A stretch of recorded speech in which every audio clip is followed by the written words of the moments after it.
Pendant l'automne, la nature s'apprête à se mettre au repos, mais avant l'hiver et le froid, il est bon d'effectuer quelques travaux de nettoyage et de rangement afin que le jardin conserve un aspect agréable. Pendant cette période, ramassez les feuilles mortes tombées sur la pelouse qui ne feront que pourrir l'herbe. Pensez à brûler les mauvaises herbes une fois séchées afin qu'elles ne se ressèment pas automatiquement au gré du vent. Bref, nettoyer, travailler la terre et désherber. Voilà les conseils de Daniel Zerbib, notre jardinier paysagiste. Regardez.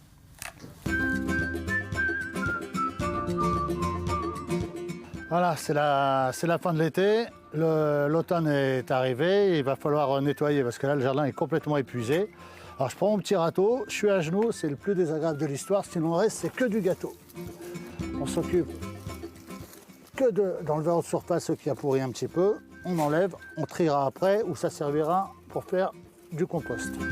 Il faut que la terre redevienne pratiquement noire en faisant très attention parce qu'il y a des petites pousses auxquelles je tiens, dont du muguet. Ça a l'air de rien comme ça, mais c'est une griffe de muguet. Il a déjà donné un beau brun. Et là, j'ai une seconde pousse qui arrive, je ne sais pas pourquoi. Peut-être une sorte d'été indien qui fait que le muguet revient. C'est important pour moi de vous montrer comment il faut faire attention lorsqu'on nettoie, parce qu'on a des trésors qui sont dans notre jardin. On n'enlève pas comme un savetier et on nettoie et c'est toujours une bonne joie. Pourquoi on n'enlève pas les racines des mauvaises herbes? On essaie le moins possible parce que dans la terre, il y a quelque chose de très important. C'est les vers de terre. Et les vers de terre se nourrissent de racines. S'il n'y a plus de racines des mauvaises herbes, qu'est-ce qu'ils vont manger? Ils vont manger mes belles plantes à moi. Donc là, c'est pratiquement nettoyé. Je mets aussi mélanger dans la terre de la mousse, de préférence de la mousse polyuréthane, que je casse en petits bouts. Quand c'est entre deux périodes de sécheresse, ça permet de faire des réserves d'eau dans lesquelles les plantes vont puiser. Je vais faire tomber tout ce qui est feuilles sèches, qui fatigue la plante. Voilà. Ensuite, je vais récupérer tout ce que j'ai pris et je vais le planter dans la terre. Maintenant, on va procéder à la mise du terreau. Pourquoi le terreau? Parce qu'avec l'été, les plantes, elles ont donné tout ce qu'elles pouvaient pour nous faire plaisir, parce qu'on leur fait plaisir, la preuve. Et elles ont donc besoin de nutriments. C'est important de toujours nettoyer après coup, parce que si on ne nettoie pas, on ne voit pas le travail avancer. Là, le nettoyage a été fait. J'ai enlevé toutes les feuilles. J'ai gratté, j'ai un peu aéré, j'ai laissé les racines, j'insiste bien là-dessus. On a rajouté du terreau. Maintenant, je vais attendre que l'arrosage automatique se mette en route pour faire ce qu'on appelle le plombage. C'est-à-dire que l'arrosage va mouiller la terre, le terreau qu'on vient de mettre, et il va pénétrer de cette façon-là plus rapidement dans la terre. C'est comme ça qu'on doit avoir le résultat en fin de nettoyage.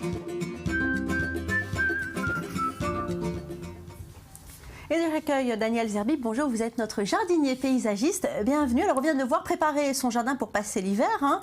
C'est tout un travail. Il faut faire des bons gestes pour permettre aux plantes, en tout cas les plus fragiles, de traverser la saison froide. Exactement. Et pour cela, elles vont faire comme nous.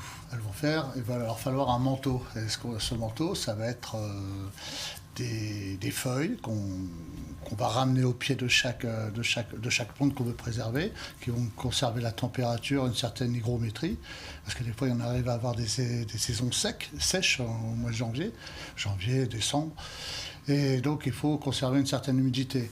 Il faut aussi faire attention avec certaines feuilles qui vont pourrir et faire des champignons qui risquent faire des problèmes sur les plantes. Ça, c'est suivant les latitudes. Par exemple, en France, on va dire qu'en janvier, s'il pleut un peu trop, ça peut être un peu dangereux. Dans nos latitudes, si c'est un peu sec, c'est pas plus mal.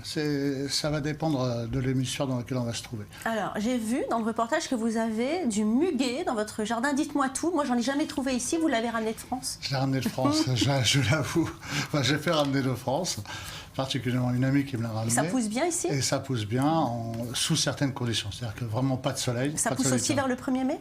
Ça pousse aux alentours du 1er mai. Moi j'ai eu de très très beaux muguets, d'ailleurs je vous en ai ramené un. Ah ben je vous remercie beaucoup. Qui va se développer. Et ça pousse très bien. Simplement évidemment, ça ne poussera pas à Tel Aviv. Oui. Ça c'est clair. Par contre, sur Jérusalem, le Gush Etzion et tout ça poussera très très bien. en prenant en compte bien sûr qu'il faut que ce soit à l'ombre, pas en soleil direct. Bon, alors on a parlé de nettoyage. Est-ce que c'est la saison aussi, finalement, cette période-là, pour penser à réaménager son jardin? Voilà, ça c'est une très très bonne chose. Déjà, il y a une chose qu'il faut faire, que je dis juste, j'essaie de dire très rapidement, c'est tout ce qui est pots sur balcon ou dans les jardins, il faut les mettre le plus près des murs de la maison. Pourquoi? À cause des précipitations, pour éviter qu'elles soient trop exposées. Concernant la réimplantation, là, il va falloir réfléchir sereinement, à regarder son jardin en se servant justement de sa désertification, et de se dire, tiens, je vais mettre ceci, je vais mettre cela, je vais enlever ceci, je vais enlever cela. Et évidemment faire des recherches sur Internet ou regardant certains livres, ce serait trop long pour l'exposer tout de suite, pour arriver à choisir ce que l'on veut vraiment. Pas planter tout et n'importe quoi là-bas comme je te Alors dis. nettoyage, réaménagement, mais il faut penser aussi aux oiseaux qui sont un élément incontournable, hein, justement pour ce qu'on appelle le jardinage au naturel. Voilà. Alors il va falloir, si on va avoir certains oiseaux, par exemple les colibris qui courent beaucoup dans nos latitudes, eh bien il va falloir mettre du passiflore, enfin mettre des fleurs à corolle de manière à ce qu'ils vont pouvoir être nourris. En ce qui concerne les oiseaux à graines, hein, qui vont aimer manger des graines, il va falloir peut-être leur faire des petites mangeoires, ça amusera les enfants, ça fera quelque chose de joli, puis ça permettra aussi d'aider la nature, hein, parce qu'ils vont distribuer ces petites graines qu'ils vont manger. Absolument, Voilà. mais c'est un joli travail pendant l'hiver. Surtout pour occuper les enfants. Alors le nettoyage du jardin, mais on n'a pas parlé des pots qui sont dehors, parce que là, ceux-là, ils gèlent beaucoup plus facilement. Est-ce qu'on doit les nettoyer aussi? Alors ce qu'il faut, c'est surtout les protéger. Petit truc que je fais, moi je prends du papier bulle, où je vais les poser dessus et les recouvrir. Le papier bulle va faire en sorte qu'il ne va pas y avoir de choc thermique directement avec le sol. On coupe une rondelle de papier bulle, on pose le pot dessus, il n'y aura pas le choc thermique, le froid ne va pas se communiquer au pot. Et ça va permettre, les petites bulles vont permettre à l'eau de s'évacuer. Surtout ne jamais arroser trop. Il vaut mieux un manque d'eau qu'un trop grand apport d'eau. Les arrosages automatiques, c'est pas très bon. Ils ont les mêmes apparences, les mêmes symptômes entre le manque d'eau et le trop plein d'eau. Sauf qu'il y en a un qui va être plus tôt que l'autre. Merci beaucoup Daniel Zerbib. Avant de se quitter, je vous rappelle